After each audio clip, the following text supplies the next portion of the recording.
السلام علیکم، میں ڈاکٹر رؤف رانا آپ کو خوش آمدید کہتا ہوں اور رمضان کی مبارکباد بھی دیتا ہوں۔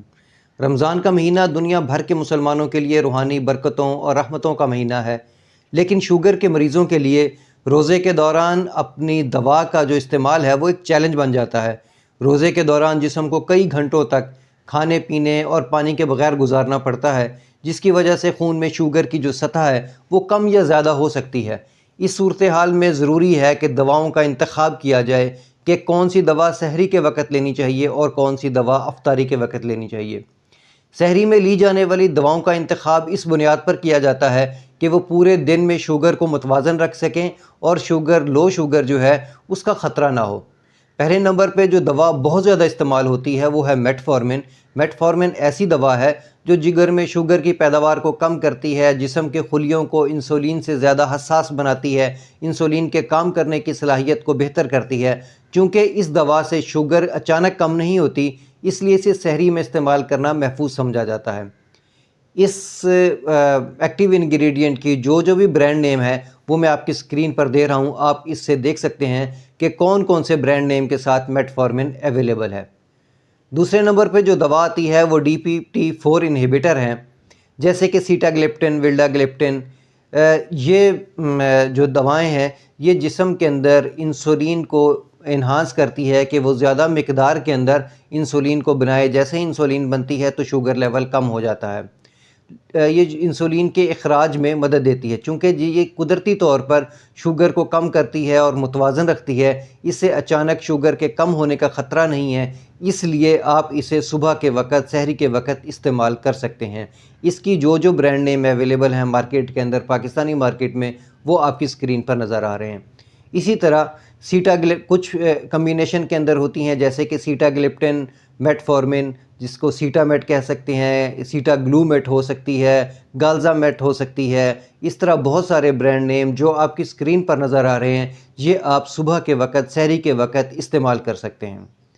اگلے نمبر پر جو دوائیاں آتی ہیں وہ ایسی SGLT انہیبیٹرز ہیں۔ یہ ایسی دوائیاں ہو جاتی ہیں جو شوگر کو پیشاب کے راستے خارج کرتی ہیں۔ چونکہ اس سے پانی کا اخراج زیادہ ہوتا ہے، اس لیے سحری کے وقت اسے لینا مناسب نہیں ہے۔ بہتر یہ ہے کہ افطاری کے وقت اسے لیا جائے، چونکہ یہ پانی کا اخراج زیادہ کرتی ہیں، شوگر کو پیشاب کے راستے خارج کر رہی ہوتی ہیں، تو کہیں ڈی ہائیڈریشن کا خطرہ نہ ہو جائے، اس لیے اس کا استعمال افطاری کے وقت بہتر سمجھا جاتا ہے۔ ان ادویات میں، ان برانڈ نیمز کی جو بھی ادویات مارکیٹ کے اندر اویلیبل ہیں وہ آپ کی اسکرین پر نظر آ رہی ہیں۔ ان میں چیدہ کے میں نام بھی لے لیتا ہوں، جس طرح زینگلومیٹ ہے، ڈاپا ہے، ڈمپا ہے، اس طرح کی زیگا ہے، زیگا میٹ ہے۔ اس طرح کی جو دوائیاں آپ کی اسکرین پر نظر آ رہی ہیں یہ آپ افطاری کے ٹائم لیں۔ اگلے نمبر پہ جو دوائیاں آ رہی ہیں وہ افطاری کے وقت ہیں۔ افطاری کے بعد چونکہ شوگر کی سطح تیزی سے بڑھتی ہے، چونکہ روزے کے بعد اچانک کاربوہائیڈریٹس اور میٹھے مشروب کا استعمال کیا جاتا ہے، اس وجہ سے ایسی دوائیاں ضروری ہوتی ہیں جو انسولین کے اخراج کو بڑھائیں اور کھانے کے بعد خون میں شوگر کو متوازن رکھیں۔ سلفونائل یوریا جیسا کہ گیٹریل، گلینل، ایمریل، MSR، اس کے علاوہ ڈائمیکرون MR30 60، اس کے علاوہ سائیکونل، جو دوائیاں آپ کی اسکرین پر نظر آ رہی ہیں یہ تمام ایسی دوائیاں ہیں جن کو افطاری کے وقت لینا چاہیے۔ اگر آپ ان ادویات کا استعمال کر رہے ہیں تو اس کے لیے ضروری ہے کہ آپ ان ادویات کا استعمال افطاری کے وقت کریں۔ اب بات کرتے ہیں انسولین کی۔ انسولین کا استعمال کرنے والے مریضوں کے لیے رمضان کے دوران انسولین کی مقدار جو ہے وہ بہت ضروری ہوتی ہے۔ ایسے لوگ جو ایسی انسولین کا استعمال کر رہے ہیں جیسے کہ ہیمولین 70-30 یا گیٹریل 70-30، اس طرح کے ادویات استعمال کر رہے ہیں، انسولین استعمال کر رہے ہیں جو دو انسولین کا ایک مکسچر ہے، ان کے لیے ضروری ہے کہ وہ صبح کے وقت اپنے ڈاکٹر کی ہدایت کے مطابق اپنے یونٹس کو کچھ نہ کچھ کم کر دیں اور افطاری کے وقت اس یونٹس کو تھوڑا زیادہ کر دیں، کیونکہ افطاری کے وقت ہم زیادہ تر کاربوہائیڈریٹس زیادہ لے رہے ہوتے ہیں، میٹھے مشروب، کہیں نہ کہیں مریض بد پرہیزی کر ہی دیتا ہے۔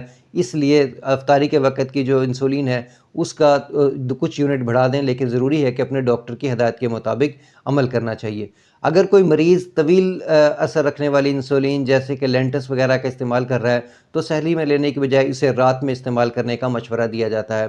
اور اسی طرح کو جو لوگ مکسٹارڈ وغیرہ کا استعمال کر رہے ہیں اور ان کو صبح شام اس کا استعمال کرنا پڑتا ہے تو صبح کے وقت کچھ یونٹ کم استعمال کریں اور افطاری کے وقت کچھ یونٹ بڑھا دیں، لیکن یہ کام اپنے ڈاکٹر کی ہدایت کے مطابق ہی کرنا چاہیے۔